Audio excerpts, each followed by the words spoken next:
personas, con tanta gente hermosa, gente dispuesta a escuchar la palabra de Dios, a oír la palabra del Señor en estas horas de la mañana.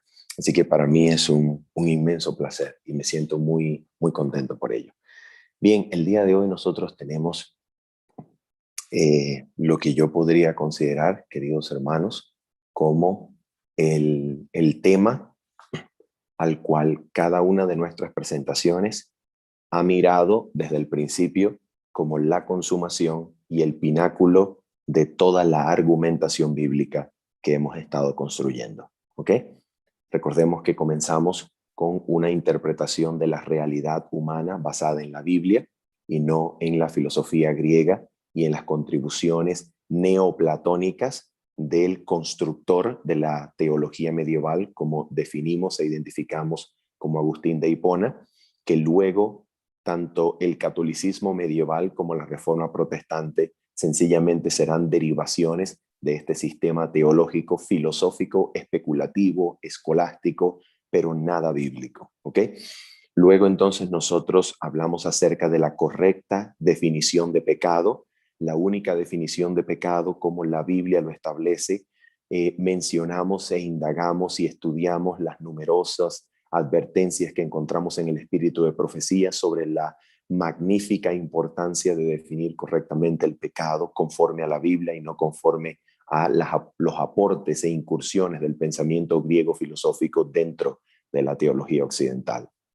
Luego de esto nosotros estudiamos el día sábado, estudiamos la promesa del pacto eterno y aquello que Cristo garantiza como el mejor mediador, el mejor ministro del mejor y nuevo pacto que se hizo como parte que es la manifestación del pacto eterno, que es igual al nuevo pacto, donde Cristo es el dispensador, el garante y el dador de las mejores promesas sobre las cuales está establecido el nuevo pacto y que tiene a nosotros los seres humanos como sus beneficiarios. ¿Ok? Luego, entonces, el día domingo comenzamos a construir sobre la posibilidad de estudiar la naturaleza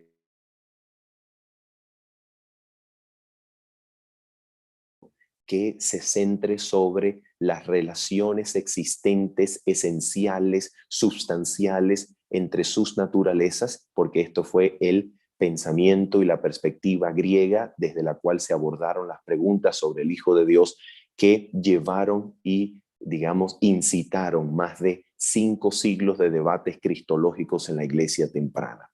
Luego dijimos que tampoco podíamos usar el método psicológico antropológico en donde a Cristo le conocemos después de hacer una introyección, después de hacer una introspección, en donde luego de yo conocer mis estados mentales, anímicos, sensaciones mentales propias mías con el pecado y la tentación, yo utilizo esas conclusiones de mi análisis propio, mi análisis interno, y luego tomo esas conclusiones e intento aplicárselas a Cristo, bien sea para rechazarlas o para aceptarlas. Y eso dijimos que es absolutamente antibíblico, es imposible para nosotros tener acceso a la naturaleza humana de Jesús basado primero en una antropología propia, basado primero en un estudio introspectivo propio de mis sensaciones y experiencia con el pecado y la tentación, sino que dijimos que el único método adecuado para comprender y estudiar la naturaleza humana de Cristo es el método que consiste en tomar los pasajes completos, no un versículo aquí, un versículo allá, otro versículo para allá, no, sino tener un estudio sistemático de pasajes y unidades textuales completas dentro de su apropiado y adecuado contexto para extraer de ellas lo que con respecto a la humanidad de Cristo se nos dice, atención, en relación con el plan de la salvación y este plan entendido dentro del gran conflicto de los siglos entre Cristo y Satanás. Así que llamamos a nuestro método un método bíblico, un método soteriológico y un método cosmológico. ¿Por qué? Porque es un método que depende absolutamente de los pasajes de las unidades textuales de la Biblia, entendidas esta dentro del plan de salvación y en su relación con él, y luego entendiendo esto todo dentro del marco de la gran controversia entre Cristo y Satanás. ¿Ok? Este es el único método que dijimos y señalamos como el único método posible, el único método adecuado y correcto para acercarnos al tema de la humanidad de Cristo. Y decíamos en nuestro estudio pasado que la sierva del Señor, en la página 286 de Mensajes Selectos Tomo 1, dice que este estudio acerca de la humanidad de Cristo recompensará al escudriñador que cava profundamente en procura de la verdad oculta, y que Dios promete bendición para aquel que estudie este tema. ¿Por qué? Porque dijimos que no era solamente algo importante. Dijimos que de acuerdo con el pensamiento del espíritu de profecía, la humanidad de Cristo es todo, todo para nosotros. ¿Por qué? Porque es la cadena de oro que une nuestras vidas con Cristo y mediante Cristo con Dios. Así que debemos escudriñar este tema, debemos perseverar en el estudio de este tema, debemos indagar e investigar en este tema que recompensará diligentemente y maravillosamente al investigador que anhela emprender este estudio como Moisés, quitando el calzado de sus pies, porque el terreno donde estamos es santo y por tanto debemos emprenderlo con corazón contrito y humilde delante de Dios, como quien quiere ser enseñado y no como quien quiere argumentar y debatir. ¿Ok? Muy bien. Vamos entonces ahora a hacer una oración y nos introducimos de inmediato en la unidad textual que corresponde para nuestro día de hoy. ¿Ok? Esta unidad textual hemos señalado anteriormente que corresponderá a los capítulos 6 al capítulo 8 de la carta del apóstol Pablo a los Romanos. Romanos capítulo 6 al capítulo número 8. Ese será el tema que hoy vamos a estudiar.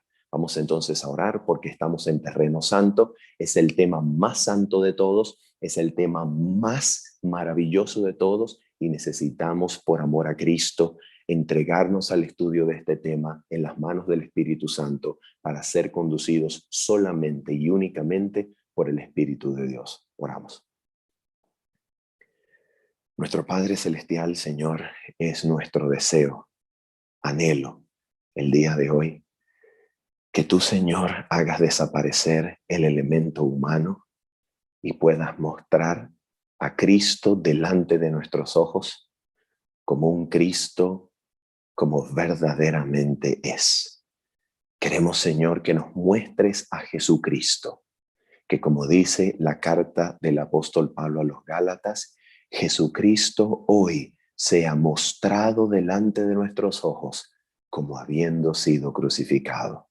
Señor, que nuestros ojos contemplen la gloria tuya en Cristo, que el rostro tuyo pueda alumbrarnos el rostro de Cristo y al contemplar a Cristo podamos ser transformados de gloria en gloria por medio de tu Espíritu a su misma imagen y semejanza. Te lo rogamos, Padre Santo, te lo pedimos con el corazón abierto, Señor, en el nombre preciosísimo de Jesucristo el Señor. Amén. Muy bien, voy a pedirle por favor a mi hermano Mauricio que si es tan amable pueda proyectarnos la presentación para esta mañana. Muy bien, hermano Mauricio. Vamos por favor a la siguiente presentación. Siguiente diapositiva, por favor. Muy bien.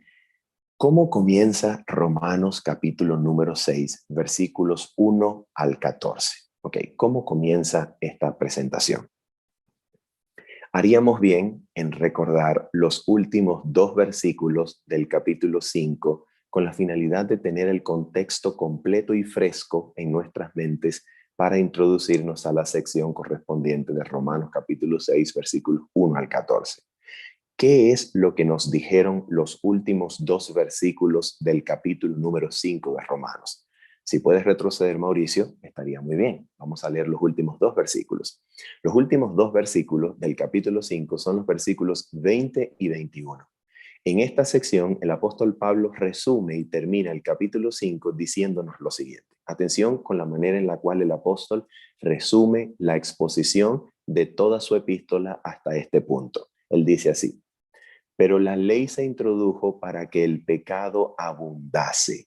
Estamos hablando en el contexto en donde el apóstol Pablo piensa que aunque la ley de Dios existía de manera implícita, cuya obra estaba grabada en la mente y conciencia de los seres humanos desde Adán hasta Moisés, hablamos acerca de que en el monte Sinaí, la ley de Dios que estaba implícitamente grabada en la mente, conciencia y corazón, esta ley fue verbalizada, esta ley fue declarada, esta ley fue revelada y explícitamente entregada de parte de los mismos labios de Dios, quien la pronunció, y de parte de su dedo propio, quien la escribió en tablas de piedra, para revelarla y hacerla explícita al pueblo de Israel. El problema fue que cuando esta ley se hizo explícita y revelada y entregada a Israel para beneficio y bendición de las naciones, el problema fue que en vez de acabar con el pecado, la ley lo que hizo fue hacer que el pecado abundara. ¿Por qué razón? Porque el pecado ya estaba en el mundo. Cuando usted añade la ley al pecado que ya existe, en vez de acabar el pecado, la ley lo que hace es mostrar cuán horrendo, cuán horrible, cuán peligroso, cuán mortífero es el pecado que ya existe. ¿Ok? No nos olvidemos, por favor, de esa secuencia. Voy a repetirlo para que tengamos esa secuencia absolutamente clara en la mente. Absolutamente clara en la mente. A ver, ¿dónde vemos esa secuencia? Por favor, mire por última vez el versículo 13 de Romanos capítulo 5. Mire por última vez ese versículo. Dice así, pues antes de la ley había pecado ¿en dónde? En el mundo. Bueno, ahora vamos a leer el 20. Pero la ley se introdujo, pregunto, ¿cuando la ley se introdujo ya había pecado en el mundo? Claro que sí. Entonces noten la secuencia. Esto es demasiado importante lo que vamos a decir. Cuando usted añade la ley de Dios a una realidad donde el pecado ya habita y domina, en vez de acabar con el pecado, la ley lo que hará será mostrar los efectos mortíferos, horrendos, espantosos que es el pecado, lo horrible que es el pecado. En vez de acabar con el pecado, cuando usted introduce la ley donde el pecado ya existe y domina, el pecado lo que hace es abundar. El pecado se vuelve horriblemente pecaminoso, sobremanera pecaminoso. No se acaba, sino que se descubre en todo su poder y en toda su mortalidad. Eso es lo que ocurre con el pecado cuando usted añade la ley. Entonces, dice aquí, Romanos 5, versículo 20, pero la ley se introdujo para que el pecado abundase. Mas cuando el pecado abundó, ¿qué sucedió con la gracia? ¿La gracia qué? Sobreabundó. La gracia sobreabundó. Entonces, noten esto. Cuando se añadió la ley a una realidad donde el pecado ya existía y dominaba, el pecado abundó. ¿Y para qué hizo la ley eso? La ley hizo que el pecado abundara para que por medio de la gracia de Jesucristo el pecado fuese tratado en toda su capacidad mortífera, para que la gracia pudiese encargarse de lo que el pecado hace, para que la gracia pudiese ser tomada, aceptada y vivida. Ahora, ¿para qué? Mira lo que dice el 21. Para que así como el pecado reinó para muerte, así también la gracia reine por la justicia para vida eterna mediante Jesucristo, Señor nuestro. Entonces, ¿para qué la ley hizo que el pecado abundara? ¿Para qué la ley hizo eso? Para que ahora, como el pecado había reinado, ahora reine la gracia mediante Jesucristo por el poder de su justicia, por el poder de Cristo, por el poder de su gracia. La ley manifestó que el pecado abundó para que ahora la gracia reinara con la misma, digamos, con mayor poder, con mayor fuerza, con mayor efectividad que lo que el pecado había reinado hasta ahora. Entonces, les hago una pregunta. ¿Cuál es la última idea? La última idea con la que concluye el capítulo número 5. El capítulo número 5 concluye con la idea de que de la misma manera como el pecado había reinado para muerte, ahora la gracia de Jesucristo reinará con mayor fuerza, con mayor poder y con mayor eficacia por medio de la justicia de Cristo nuestro Señor. Y de eso se trata el capítulo número 6. Capítulo número 6, siguiente diapositiva, por favor. Vamos a ver lo que significa. Atención con lo que voy a decir porque estas palabras son demasiado importantes para entender todo el capítulo. Escuche esto. el capítulo número 6, de la misma manera en que el capítulo 5 habló de lo que perdón, de lo que el reino del pecado y de la muerte había significado para la humanidad, de la misma manera que el capítulo 5 nos habló acerca del reino del pecado y de la muerte, ahora el capítulo número 6 nos va a hablar de lo que el reino de la gracia significa para toda la humanidad. De eso se trata el capítulo 6. ¿Qué significa la gracia para el pecado? ¿Qué significa el reino de la gracia para el pecado? ¿Qué significa? Ok, esto es lo que significa. Vamos entonces a leer el primer versículo de Romanos capítulo número 6, versículos 1 al 14. La Biblia dice así. Dice lo siguiente. ¿Qué pues diremos? ¿Perseveraremos en el pecado para que la gracia abunde? ¿Se recuerdan que el versículo anterior había dicho que cuando el pecado abundó, la gracia sobreabundó? ¿Recuerdan eso? Bueno, ahora este versículo se anticipa a un posible argumento en contra del apóstol Pablo. Se anticipa a un posible malentendimiento de su argumento planteado. Entonces, Pablo dice, ¿qué diremos pues? ¿Que debemos perseverar en el pecado para que la gracia abunde?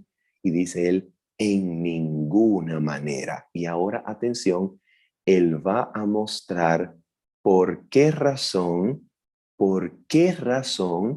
no se debe ya vivir o perseverar en el pecado cuando la gracia comienza a reinar, cuando la gracia llega a la vida, cuando la gracia se hace presente y aceptada en la vida de cada ser humano. ¿Qué sucede con el pecado? Ya lo vas a ver. Mira esto. Él dice, en ninguna manera perseveraremos en el pecado. En ninguna manera seguiremos viviendo en el pecado. ¿Por qué? Mira por qué. Escucha esto. Mira lo que él dice aquí. Por favor, mira con atención lo que Pablo dice en sus palabras. Dice así. Porque los que hemos muerto al pecado, ¿cómo viviremos aún en él? Nota esto. Por favor, yo quiero pedirte que te grabes esa frase en tu memoria. Porque los que hemos muerto al pecado. Grábate esa frase, morir al pecado.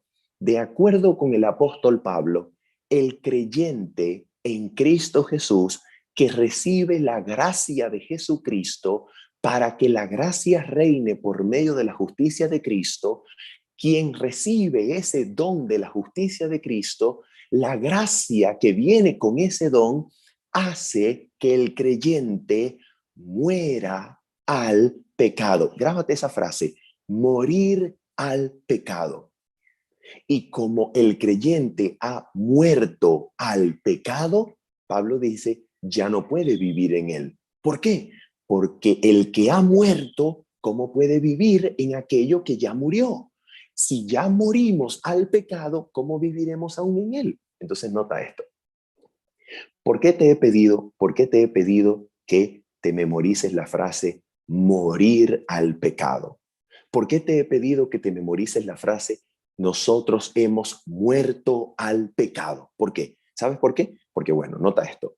En los versículos siguientes, el apóstol Pablo va a tratar con dos preguntas importantísimas en relación con el significado de morir al pecado. ¿Ok?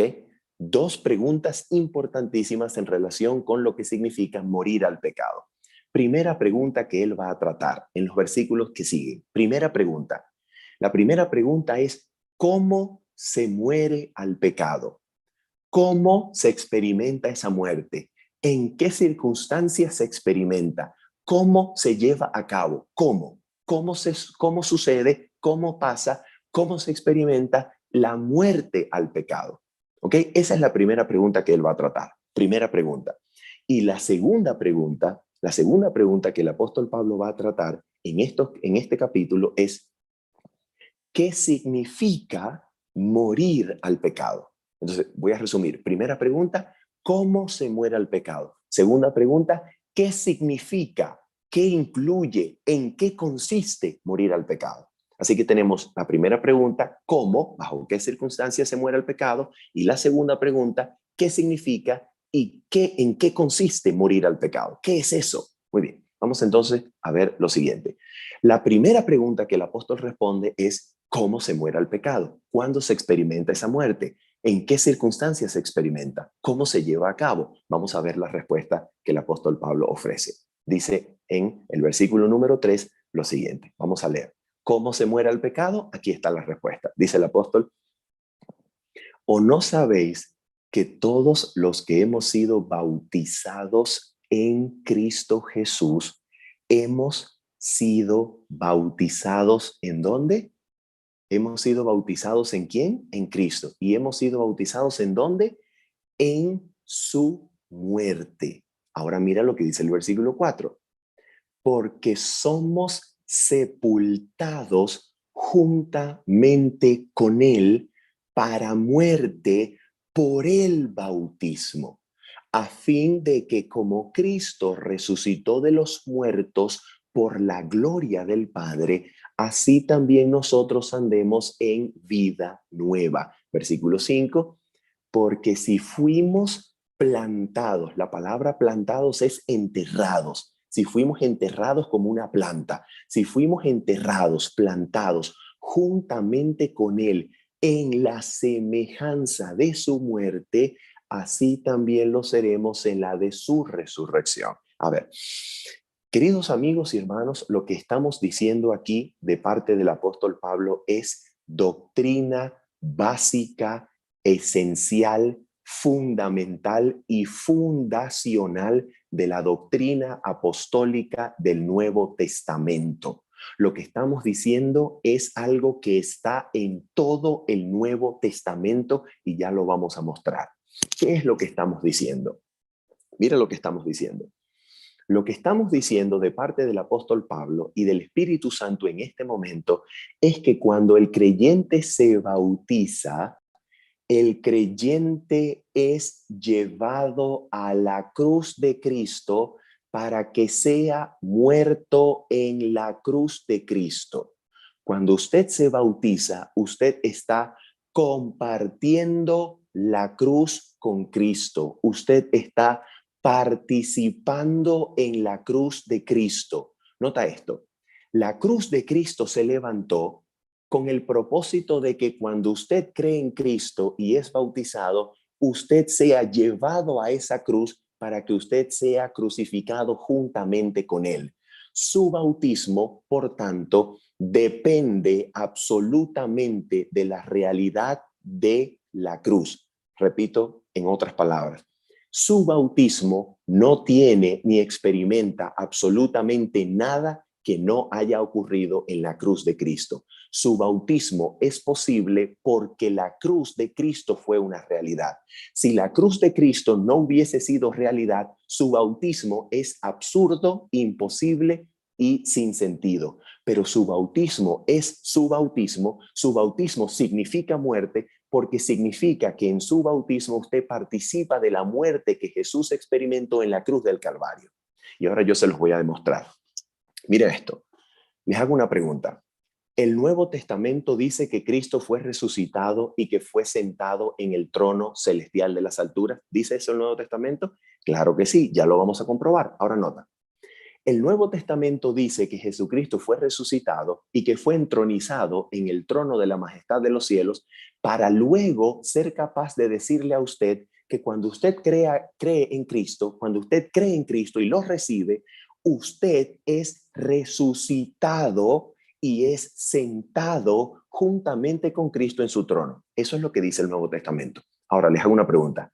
Si no hubiese sido real que Cristo se sentó en el trono del Padre, ¿podría el Nuevo Testamento decirnos que nosotros fuimos sentados juntamente con Cristo? No, ¿verdad? La realidad que es posible para nosotros es solamente posible porque sucedió y fue posible ¿para quién? Para Cristo. Entonces, Cristo actúa como nuestro precursor. Cristo actúa como aquel que abrió el camino para que allí donde Cristo está, nosotros estemos con y juntamente con Él. Pero si no es verdad que Cristo fue sentado en el trono del Padre, tampoco es verdad que usted y yo hemos sido sentados juntamente con Él, porque toda nuestra experiencia espiritual depende de ¿quién? De la experiencia de Él, de la experiencia de Cristo. Muy bien. Ahora yo les voy a decir, les voy a mostrar si el Nuevo Testamento enseña esto como una doctrina apostólica, fundacional y fundamental del Nuevo Testamento. Dejen su mente allí en Romanos capítulo 6 y tomen su Biblia en las manos para mostrarle que esto está por todo el Nuevo Testamento, por todo el Nuevo Testamento. Vamos a ver lo que dice esto, lo que dice la Escritura. A ver, abran sus Biblias, por favor, en 2 de Timoteo capítulo 2, versículo 11.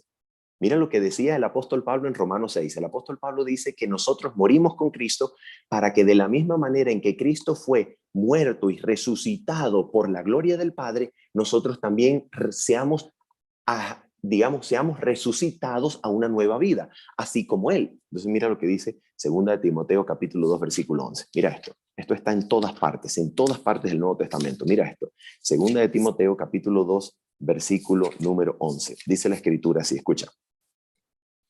Palabra fiel es esta. Nota, este es el comienzo de una fórmula apostólica. Es el comienzo de un credo o de una formulación o confesión de fe apostólica. Escucha esto. Palabra fiel es esta. Si somos muertos con Él, también viviremos con Él. ¿Se da cuenta? Vamos a ver lo que dice Primera de Pedro capítulo 4. Primera de Pedro capítulo 4, versículos 1 y 2. Primera de Pedro capítulo 4, versículos 1 y 2. Mira lo que dice aquí. Primera de Pedro, capítulo número 4, versículos 1 y 2. Dice la Escritura lo siguiente. ¿Ok? Mira lo que dice la Biblia aquí. Primera de Pedro 4, versículos 1 y 2. Ajá, el apóstol dice así. Puesto que Cristo ha padecido por nosotros en la carne, escucha este versículo, por favor. Puesto que Cristo ha padecido por nosotros en la carne, vosotros también armaos del mismo pensamiento, pues quien ha padecido en la carne terminó con el pecado, para no vivir el tiempo que resta en la carne, conforme a las concupiscencias de los hombres, sino conforme a la voluntad de Dios. ¿Te das cuenta? Ahora vamos a ver otro pasaje del Nuevo Testamento. Otro pasaje del Nuevo Testamento. Escucha esto. Efesios capítulo número 2. Escucha esto. Efesios capítulo número 2. Versículos número 4 al 6. Versículos número 4 al 6. Efesios capítulo 2, versículos 4 al 6. Mira lo que dice. Dice Efesios 2, versículos 4 al 6. Pero Dios, que es rico en misericordia por su gran amor con que nos amó, aun estando nosotros muertos en pecados, nos dio vida juntamente con Cristo. Por gracia sois salvos. Y juntamente con Él nos resucitó y asimismo nos hizo sentar en los lugares celestiales con Cristo Jesús. Y finalmente, Gálatas capítulo 2, versículo 20. Gálatas capítulo 2, versículo 20. Gálatas capítulo 2, versículo 20 dice, con Cristo estoy, ¿qué cosa? Juntamente crucificado, y ya no vivo yo, sino Cristo vive en mí. Y lo que ahora vivo en la carne, lo vivo en la fe del Hijo de Dios, el cual me amó y se entregó a sí mismo por mí. Pregunto, ¿esto está en todo el Nuevo Testamento? En todo el Nuevo Testamento. Incluso si usted va a Hebreos capítulo 6, versículo 20, dice que Cristo entró a la majestad de las alturas como nuestro precursor. ¿Para qué? Para que allí donde Él entró, nosotros entremos con Él. ¿Se da cuenta? Entonces, esto está en todo el Nuevo Testamento, está en todas partes. Esta es doctrina básica del Nuevo Testamento. Vamos nuevamente a Romanos capítulo 6 en nuestra presentación. Entonces, ¿cuál es la respuesta a nuestra primera pregunta? El apóstol Pablo intentó responder la primera pregunta. ¿Cómo? ¿Cómo se muere al pecado? ¿Cuándo se experimenta esa muerte? ¿Bajo qué circunstancias se experimenta? Esa muerte al pecado sucede cuando por la fe en Jesucristo usted y yo somos bautizados y usted y yo somos llevados a la cruz de Cristo para ser crucificado juntamente con ¿quién? Juntamente con Él. Esa es la circunstancia en la que se lleva a cabo esta muerte. Esta es la circunstancia en la cual usted y yo nos morimos al pecado. Nos morimos al pecado por medio de la fe en Cristo a través del bautismo, porque en el bautismo participamos de la cruz de Jesucristo para morir con Él. Y ahora, ¿para qué morimos con Él? Para resucitar con Él, para resucitar por su vida, para que Él resucite en nosotros, para que su vida sea lo que nos resucite y nos levante, para que ya no nos levantemos nosotros, sino la vida de Cristo resucite, nazca en nosotros. La vida de Cristo comienza a ser vivida en nosotros. Para eso morimos con Él, para que Él viva en nosotros. ¿Ok? Ahora bien, ahora voy a responder la segunda pregunta. Atención, porque esta pregunta es demasiado importante. Segunda pregunta. Dijimos que la primera era ¿cuál? La primera pregunta era ¿cómo se muere al pecado? Y la segunda es ¿cuál? La segunda es ¿qué es morir al pecado? ¿En qué consiste morir al pecado? ¿Qué es eso? ¿Qué significa morir al pecado? Esta pregunta Pablo la responde a partir del versículo número 6. Siguiente diapositiva. Mira lo que el apóstol Pablo dice. Siguiente diapositiva. Aquí está. Muy bien. Mira lo que el apóstol Pablo dice en Romanos capítulo 6, versículos 6 al 14. ¿Qué significa morir al pecado? ¿En qué consiste morir al pecado? ¿Qué implica? ¿Qué es morir al pecado? Mira lo que es. Atención, atención, porque dice el apóstol Pablo así. Romanos capítulo 6, versículo 6 en adelante. El apóstol dice, sabiendo esto, es decir, Pablo dice, lo que les he dicho anteriormente está construido sobre la base de esto. Lo que ya les dije se sabe y se entiende si primero se sabe esto. Lo que ya les anuncié acerca de la muerte al pecado en el bautismo es posible porque esto, eso es lo que significa sabiendo que, escucha esto, sabiendo esto, que nuestro viejo hombre fue crucificado juntamente con ¿quién? Nuestro viejo hombre fue crucificado juntamente con ¿quién? Con él, con Cristo. Escucha esto. Sabiendo esto, que nuestro viejo hombre fue crucificado juntamente con él. ¿Para qué? ¿Para qué somos crucificados juntamente con él? ¿Para qué es usted y yo crucificado con Cristo por la fe en el bautismo? ¿Para qué? Escucha, ¿para qué? Mira lo que él dice. Para que el cuerpo de pecado sea destruido, a fin de que no sirvamos más al pecado. ¿Qué significa el verbo destruido? Nota esto. Por favor, tomen sus Biblias y denle una mirada breve, denle una mirada muy breve a Romanos capítulo 3, versículo 31. Romanos capítulo 3, versículo 31. Denle una mirada muy breve a ese pasaje. Romanos capítulo 3, versículo 31. Mira lo que dice el apóstol. Luego, por la fe, invalidamos. Luego, por la fe, anulamos la ley en ninguna manera, sino confirmamos la ley. Escucha, la palabra invalidar, la palabra anular, es la palabra griega katargeo. Katargeo. Es la misma y exacta palabra griega que el apóstol utiliza aquí en Romanos capítulo 6, versículo 6. Así que podemos traducir lo siguiente. Sabiendo esto, que nuestro viejo hombre fue crucificado juntamente con él, para que el cuerpo de pecado sea anulado, sea invalidado. En otras palabras, para que el cuerpo de pecado pierda su jurisdicción sobre nosotros, para que el cuerpo de pecado pierda el poder de dominarnos, para que el cuerpo de pecado pierda su poder sobre nosotros. Para eso somos bautizados en Cristo, para que el viejo hombre sea crucificado juntamente con Cristo y nosotros experimentemos la pérdida de poder del cuerpo de pecado sobre nosotros. Eso es lo que significa. ¿Para qué? Mira, ¿para qué? A fin de que no sirvamos más al pecado. Entonces, les hago una pregunta, queridos amigos y hermanos que nos escuchan en esta hora. ¿Qué significa morir al pecado? Respuesta corta y sencilla. Morir al pecado significa que cuando usted se bautiza con Cristo, usted es crucificado en la cruz de Cristo para que en la cruz de Jesucristo el cuerpo de pecado que nos dominaba ya pierda su dominio sobre nosotros para que ya no vivamos más sirviendo al pecado, sino sirviendo a Cristo. Eso es lo que significa morir al pecado.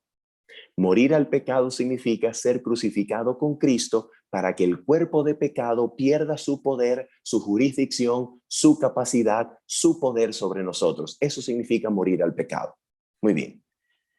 Entonces, respuesta de las dos preguntas. Número uno, ¿cómo se muere el pecado? Se muere en la cruz de Jesucristo mediante el bautismo por la fe en Cristo. Segunda pregunta, ¿qué significa morir al pecado? Significa que el cuerpo de pecado es crucificado en la cruz para que pierda su poder sobre nosotros y no nos domine más, sino que podamos hacer la voluntad de Dios y ya no servir más al pecado. Eso significa morir al pecado. Muy bien.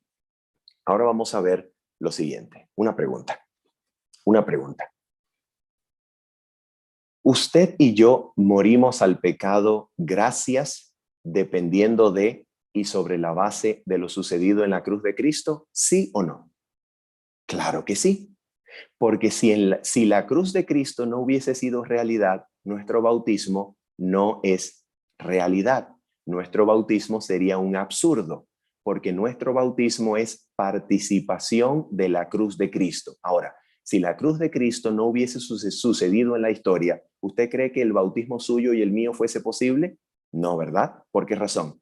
Porque el bautismo suyo, el mío y el de todo creyente solamente es posible gracias a lo que sucedió y ocurrió ¿en dónde? En la cruz del Calvario y en la resurrección de Jesucristo después del tercer día. ¿Correcto? Correcto. Muy bien. Una pregunta. Si la Biblia me dice a mí que en mi bautismo debe suceder algo que no sucedió en la cruz de Cristo, ¿es posible que suceda en mi bautismo? En otras palabras, si la Biblia dice que en mi bautismo debe ocurrir una muerte, una anulación del cuerpo de pecado, y eso debe ocurrir en mi bautismo y en el suyo, ¿será que eso debió haber ocurrido en la cruz de Cristo también o no? ¿O será posible que en mi bautismo y el suyo ocurra una muerte al pecado, pero en la cruz de Cristo eso no ocurrió nunca? ¿Será posible que en mí y en usted ocurra algo que en Cristo no ocurrió? No, ¿verdad? No es posible. No es posible. En otras palabras, todo lo que ocurre conmigo y con usted en el bautismo ocurre porque ocurrió y sucedió ¿en dónde? En la cruz del Calvario. ¿Correcto? Correcto. Muy bien. Vamos a ver lo que dice la Biblia aquí. Escucha esto. Atención. Versículo 7 al versículo número 10. Escucha esto. Dice así. Porque el que ha muerto, es decir, el que ha muerto con Cristo en el bautismo, el que ha muerto con Cristo en su cruz por medio del bautismo, el que ha muerto ha sido justificado del pecado. Versículo 8. Y si morimos con Cristo, creemos que también viviremos con Él. Palabra fiel es esta, 2 Timoteo 2:11. Si morimos con Él, también resucitaremos con Él. Eso es palabra fiel apostólica del Nuevo Testamento, palabra de Dios, palabra del Espíritu. Escucha esto. Y si morimos con Cristo, creemos que también viviremos con Él. Versículo 9. Sabiendo que Cristo, atención, atención, atención, todo el mundo, atención, porque ahora el versículo 9 y 10 está hablando no del ser humano, no está hablando del creyente, está hablando de Jesucristo. Atención, atención y atención. Escucha esto. Versículo 9. Sabiendo que Cristo, habiendo resucitado de los muertos, ya no muere, la muerte no se enseñorea más de él. Versículo 10. Porque en cuanto murió, ¿de quién está hablando? De Cristo, ¿correcto? Sí, correcto, está hablando de Cristo. Porque en cuanto murió, atención, amigos, amados, hermanos de mi alma, escucha esto, porque en cuanto murió, al pecado murió una vez por todas, mas en cuanto vive, para Dios vive. Por amor a Jesucristo bendito del cielo. ¿Qué significa que Cristo haya muerto al pecado? ¿Qué significa morir al pecado en nuestra experiencia? Morir al pecado en nuestra experiencia significa que en ocasión del bautismo y por la gracia y la fe en Cristo, yo experimento muerte al cuerpo de pecado para que éste sea anulado y ya no domine sobre mí. ¿Qué significa que Cristo haya experimentado muerte al pecado? ¿Qué significa esto? Oh, vamos a ver lo que nos dice Gálatas capítulo 5, versículo 24 y Gálatas capítulo 2, versículo 20. Vamos a leer allá, por favor. Gálatas capítulo 5, versículo 24 y luego Gálatas capítulo 2, versículo 20. Gálatas capítulo 5, versículo 24 y luego Gálatas capítulo 2, versículo 20. Atención con lo que dice la Biblia en Gálatas 5, 24. Dice así: pero los que son de Cristo, ¿quiénes son los seguidores de Cristo? Los que son de Cristo. ¿Quiénes son los que son de Cristo? Los que han nacido con Cristo, los que han muerto con Cristo, los que han nacido con Cristo, los que viven de Cristo, los que han recibido a Cristo, los que han recibido su gracia. Escucha. Pero los que son de Cristo, ¿qué es lo que ha sucedido con ellos? Escucha esto. Pero los que son de Cristo han crucificado la carne con sus pasiones y deseos. Les hago una pregunta. ¿Cuándo han crucificado la carne los que son de Cristo con sus pasiones y deseos? ¿Cuándo la carne ha sido crucificada para ellos juntamente con sus pasiones y deseos, aquellos que son de Cristo? ¿Cuándo han crucificado la carne con sus deseos y pasiones? ¿Cuándo? En el bautismo. Es lo que dice Pablo en Romanos capítulo número 6. Y si usted quiere saber si Gálatas también habla del bautismo, yo les voy a pedir que usted mire el capítulo número 3 a partir del versículo 24. A partir del versículo 24. Gálatas capítulo 3, versículo 24. De manera que la ley ha sido nuestro ayo para llevarnos a Cristo a fin de que fuésemos justificados por la fe. Pero venida la fe ya no estamos bajo ayo, pues todos sois hijos de Dios por la fe en Cristo Jesús. Versículo 27. Porque todos los que habéis sido bautizados en Cristo, de Cristo estáis revestidos. Pregunto, ¿Gálatas y Romanos son de la misma pluma? Sí. ¿Gálatas y Romanos enseñan lo mismo? Sí. ¿Enseña Pablo que en el bautismo en Gálatas la carne ha sido crucificada para el creyente con sus deseos y pasiones? Sí. ¿Qué significa eso? Gálatas 2:20. Escucha lo que significa. ¿Dónde crucificó el creyente su carne con sus deseos y pasiones? ¿Dónde la crucifica el creyente? ¿Dónde crucifica usted y yo? ¿Dónde crucificamos usted y yo la carne con sus deseos y pasiones? ¿Dónde la clavamos? ¿Dónde la crucificamos? ¿En nuestra cruz? No, en la cruz de Cristo. Escuche lo que dice Gálatas 2:20. Con Cristo estoy juntamente, ¿qué? Crucificado. Y ya no vivo yo, mas vive Cristo en mí. Les hago una pregunta. De acuerdo con Romanos capítulo 6, versículo 6, la anulación, la pérdida de poder, la invalidación o destrucción del cuerpo de pecado significa que usted ha crucificado la carne juntamente con Cristo, ¿sí o no? Muy bien. Usted y yo, se nos dice que en el bautismo experimentamos la crucifixión de la carne, la destrucción o la anulación del cuerpo de pecado en la cruz de Jesucristo, ¿sí o no? Sí. Ahora les hago una pregunta. Cuando usted crucifica su carne, su cuerpo de pecado en la cruz de Jesucristo, ¿usted lo crucifica con sus deseos y pasiones? ¿Sí o no? Claro que sí. Les hago una pregunta. Si la cruz de Cristo es la realidad de la cual depende nuestro bautismo, si lo que sucedió en el bautismo suyo y mío depende de que haya sido realidad la cruz de Cristo, ¿quiere decir que en la cruz de Cristo, Cristo crucificó la carne con sus deseos y pasiones? Querido hermano, si esto no fue lo que sucedió en la cruz, entonces en usted y en mí esto nunca puede suceder.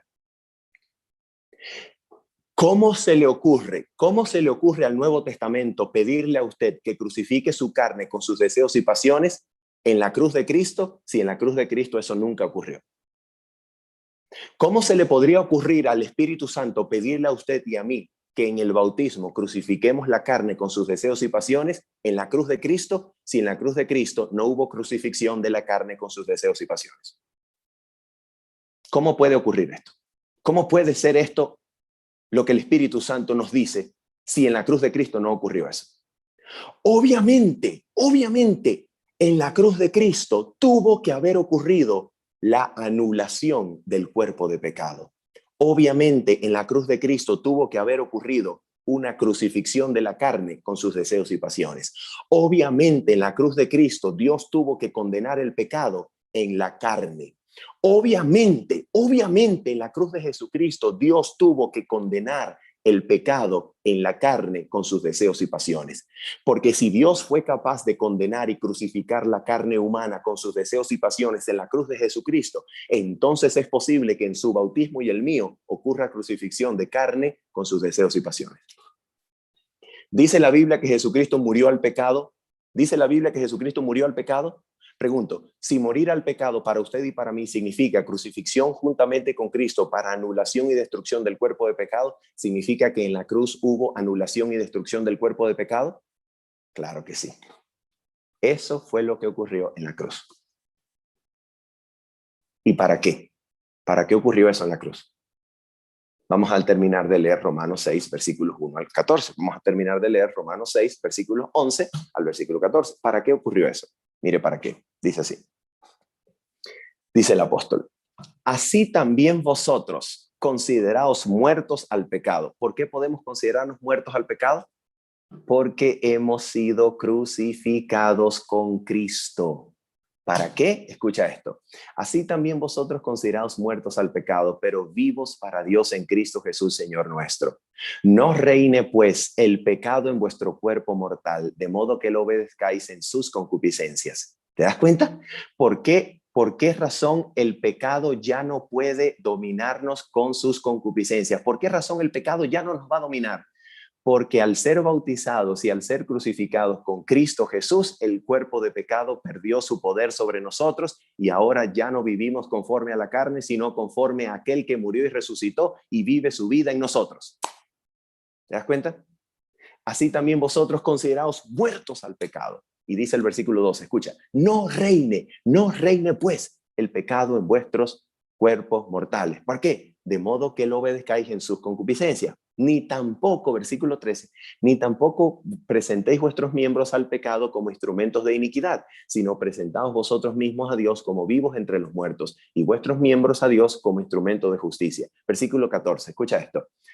Porque el pecado no se enseñoreará más de vosotros, pues no estáis bajo la ley, sino bajo la gracia. Pregunto, ¿qué significa eso? Significa que gracias a la recepción de la gracia de Jesucristo, por medio de su gracia, por medio de su poder, por medio de su espíritu, por medio de su vida, el creyente que ha muerto y ha resucitado con Cristo puede enseñorearse ¿sobre qué? Sobre el pecado, porque la gracia ya llegó, porque el reino de la gracia ya llegó por medio de la justicia de Cristo.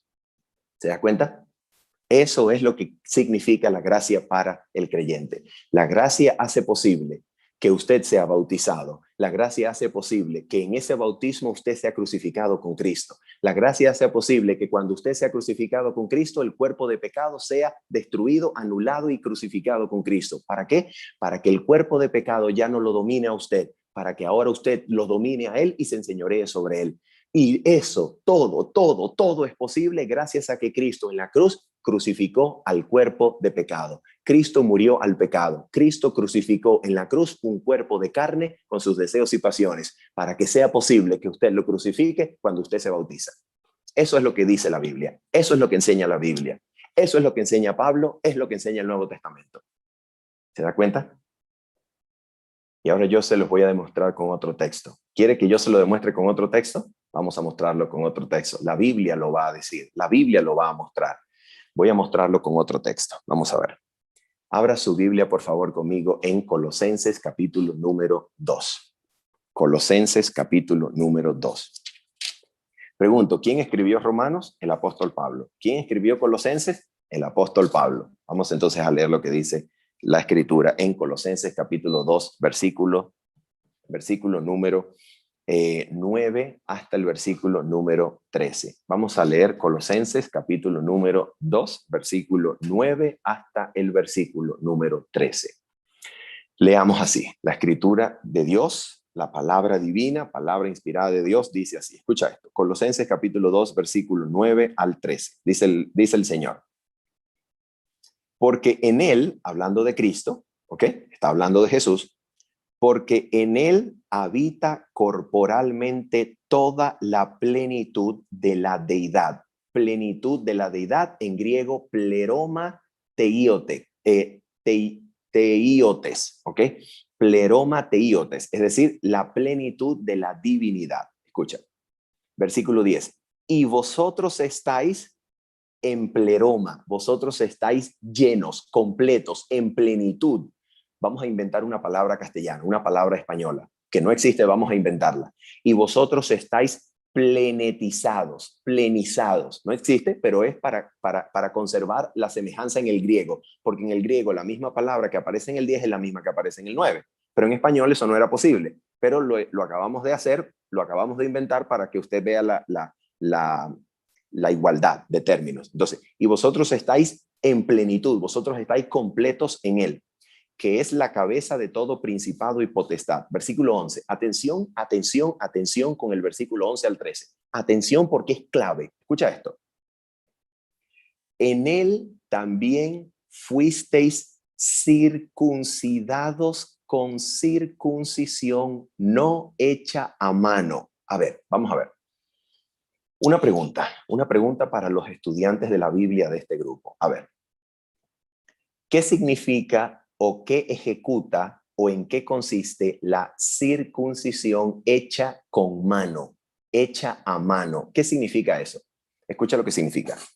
Significa que el genital masculino, el miembro genital masculino, se le hace una cirugía para despojar la carne que lo recubre. Eso es lo que significa la circuncisión hecha a mano. Ahora mira la metáfora del apóstol Pablo. Ahora mira la comparación que hace Pablo. Ahora mira cómo Pablo pasa de una circuncisión hecha a mano a una circuncisión hecha por el Espíritu en el corazón. Mira lo que dice el apóstol Pablo. Colosenses 2, versículo 11. En él también fuisteis circuncidados con circuncisión no hecha a mano. ¿Qué significa entonces la circuncisión que no se hace a mano? ¿Qué significa la circuncisión hecha por el Espíritu? Mira lo que significa. Escucha. Al echar, la palabra griega es ekduo, apekduo, que quiere decir despojar. Al despojar, al despojar, al desvestir. Escucha. Al despojar de vosotros el cuerpo de pecado, el cuerpo carnal, el cuerpo pecaminoso carnal en la circuncisión de Cristo. A ver, ¿qué es lo que significa la circuncisión no hecha con mano? La circuncisión no hecha con mano es que en vez de ser nosotros despojados de la carne que recubre el genital masculino, somos despojados del cuerpo completo de pecado, el cuerpo de carne. Somos despojados. ¿Para qué? Escucha esto. Mira lo que dice el versículo 12. ¿Cuándo ocurre esto? Escucha. Sepultados con él. ¿Quién es él? Cristo. Sepultados con Cristo en el bautismo, en el cual fuisteis también, ¿qué cosa? Resucitados con él, mediante la fe en el poder de Dios que le levantó de los muertos. Usted recuerda lo que dice Gálatas capítulo 3, versículo 26, que dice que todos los que han sido bautizados en Cristo, de Cristo estáis ¿qué? ¿Estáis qué? Revestidos. Ahora les voy a decir algo maravilloso, maravilloso. La palabra griega despojar es la palabra griega ekduo. Ekduo, escucha, ekduo quiere decir desvestir, despojar, desvestir, ekduo. ¿Y saben qué significa la palabra griega revestir, que aparece en Gálatas 3, 27, 26 y 27? ¿Sabes lo que significa? Cuando dice de Cristo estáis revestidos, atención, la palabra griega ya no es ekduo, la palabra griega es enduo. Quiere decir que así como despojar significa desvestir, la palabra griega revestir significa investir. Escucha, desvestir, ekduo, investir, enduo. Entonces, escucha, cuando usted se bautiza, el cuerpo de pecado se le quita el poder, se le quita el poder al cuerpo de pecado para que usted sea investido con el poder de Cristo. ¿Y eso ocurre dónde? Cuando somos sepultados con él para circuncisión no hecha a mano, sino con muerte de Cristo y resurrección de Cristo. ¿Se da cuenta? Ahora mira lo que dice esto. Escucha esto. Dice esto. Mira lo que dice aquí, escucha, mira lo que dice. Sepultados con él en el bautismo, en el cual también fuisteis resucitados con él mediante la fe en el poder de Dios que le levantó de los muertos. Versículo 13, escucha esto, escucha esto. Y a vosotros, estando muertos en pecados y en la incircuncisión de vuestra carne, os dio vida juntamente con él, ¿haciendo qué? Perdonándoos todos los pecados. ¿Cuándo? ¿Cuándo hizo esto posible? ¿Cuándo sucedió esto? ¿Cuándo Cristo lo hizo posible? Versículo 15, escucha el versículo 15. Y despojando, es el mismo verbo, señores, es el mismo verbo, amigos y hermanos, es el mismo verbo, despojar, ekduo, escucha, y despojando a los principados y a las potestades, los exhibió públicamente, triunfando sobre ellos, ¿en dónde? En la cruz. Oh, significa que usted y yo podemos ser despojados del cuerpo de pecado porque Cristo lo crucificó y lo despojó de su poder en la cruz. ¿Se da cuenta? ¿Se da cuenta lo que la Biblia dice y enseña? Cristo despojó del poder al cuerpo de pecado para que nosotros podamos ser despojados del mismo cuerpo en la muerte con Cristo por el bautismo. Y eso solamente puede ser realidad si en la cruz de Cristo eso también sucedió. Ahora les hago una pregunta. Vamos a terminar con esto. Vamos a terminar con esto para volver mañana a Romanos capítulo 7 y 8. Vamos a terminar con esto. Cristo Jesús debía crucificar entonces el cuerpo de pecado en la cruz para despojarlo de su poder sobre nosotros, ¿sí o no? ¿Debía Cristo crucificar el cuerpo de pecado en la cruz, la carne con sus deseos y pasiones para despojarlo de su poder que tiene sobre nosotros? ¿Sí o no? Claro que sí. Para hacer posible que nosotros vivamos la experiencia de ser despojados del dominio de ese cuerpo, de ser despojados del dominio de esa carne, Cristo la tuvo que crucificar en la cruz. Cristo llevó el cuerpo de pecado a la cruz. Cristo llevó la carne a la cruz. Y ahora les hago una pregunta. Una preguntita. Y esta pregunta, atención, esta es la pregunta del $1.000.000. Esta es la pregunta que vale $1.000.000. Esta es la pregunta. Atención. Si Cristo tenía que llevar a la cruz el cuerpo de pecado, la carne con sus deseos y pasiones, para crucificarla, para despojarla de su poder, para que nosotros recibamos ese beneficio, para que la carne de pecado también pierda su poder sobre nosotros. Les hago una pregunta. Si Cristo debía crucificarlo en la cruz, ¿significa eso que Cristo debía haber asumido esa carne? ¿Significa que Cristo debía haber asumido ese cuerpo? ¿Significa que Cristo debía haber asumido esa carne al venir a morar en medio de nosotros? ¿O no significa eso? Escucha esto. Si Cristo Jesús debía clavar en la cruz el cuerpo de pecado para despojarlo de su poder sobre nosotros, ¿significa eso que debía haberlo asumido? Vamos a ver lo que dice Romanos capítulo 8, versículos 3 y 4. Y con este versículo terminamos. Hermano Mauricio, por favor, pase las diapositivas adelante porque tengo Romanos 8, versículos. Adelante. Eso lo vamos a estudiar mañana. Adelante. Eso lo vamos a estudiar mañana. Ahí está. Romanos 8, versículos 1 al 4. Aquí está. Muchas gracias, hermano Mauricio. Mire lo que dice la Biblia. Atención. Por favor, atención. Lea esto con todo su corazón y con toda su mente. Lea esto. Mire lo que dice aquí.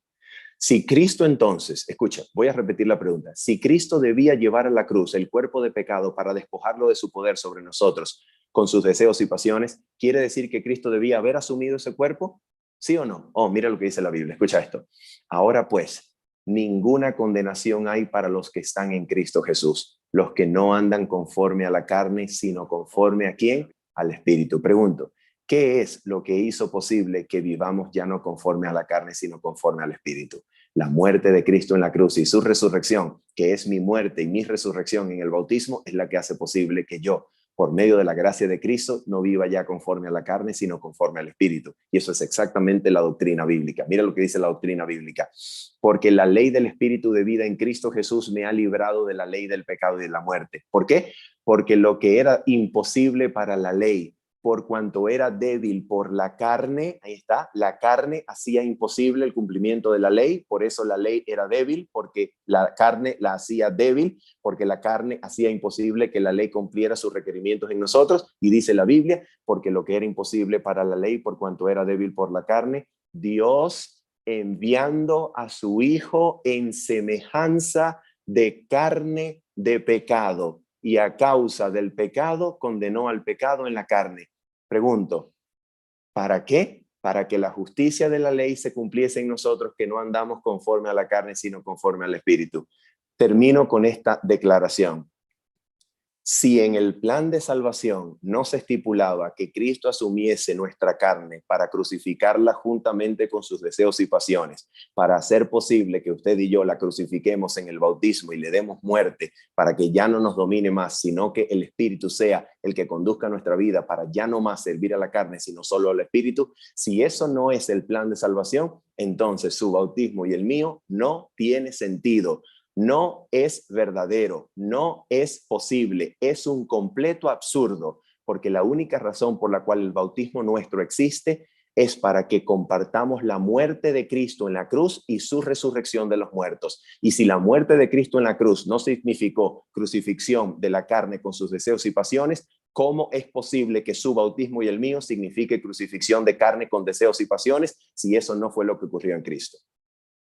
Precisamente por eso el Nuevo Testamento enseña que Cristo asumió la carne en semejanza de carne de pecado, la carne de pecado, la carne del cuerpo de pecado, para que en la cruz pudiese despojarlo de su poder sobre nosotros, para que en su bautismo la carne de pecado pierda su poder sobre usted y sobre mí, para que nunca más lo obedezcamos, para que nunca más obedezcamos sus deseos y pasiones, para que nunca más andemos conforme a la carne, sino solamente conforme al Espíritu. Señoras y señores, eso es lo que la Biblia enseña sobre la humanidad de Cristo y la relación de esta con el plan de la salvación. Esa es la doctrina bíblica.